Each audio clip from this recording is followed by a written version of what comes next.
Hello and welcome to my YouTube channel. So today I'm taking you how to fix eyelashes, but I'm doing it in my native language. So sit back, relax and enjoy. And please, if you do not understand my language, that's Igbo, kindly click on the video. You will see CC. Kindly click on CC to open up the subtitle, because it has been subtitled so you can watch and understand. Okay.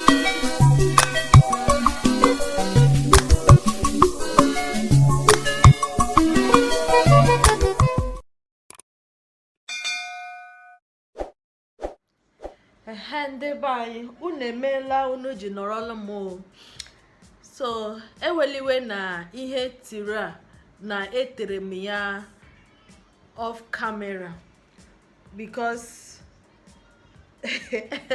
why do I keep using because? Maka na achọrọ m ite nkuanya m, itinye nkuanya m ka na-akpọ artificial lashes. So ị ga-eji gum mee ihe a mega now. Iticha yazi, iweluzie ya otu a, ị ga-eledata ya gị ala, iwelu ya kwa natural nkuanya gị aka, kwadata ya, then iweluzie ihe a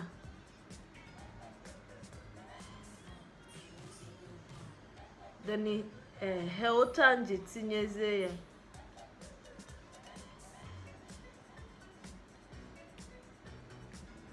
Then pizie ya aka, ipizie ya aka ka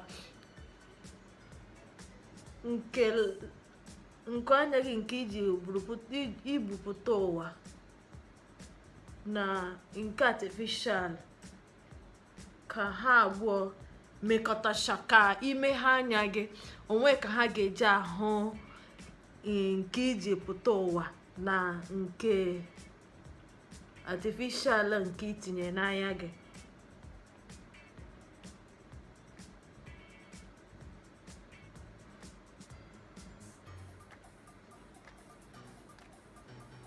Ndị be anyị, etinyecha m nkuanya m ga-ejizi ihe a na-akpọ mascara ka m were ya vọọ ya ka ọ dị ọgọ n'anya, mana m welite anya m elu, ị ga-ahụ ọpụrụ iche na nkuanya m nke mbubi ụwa na nke artificial a.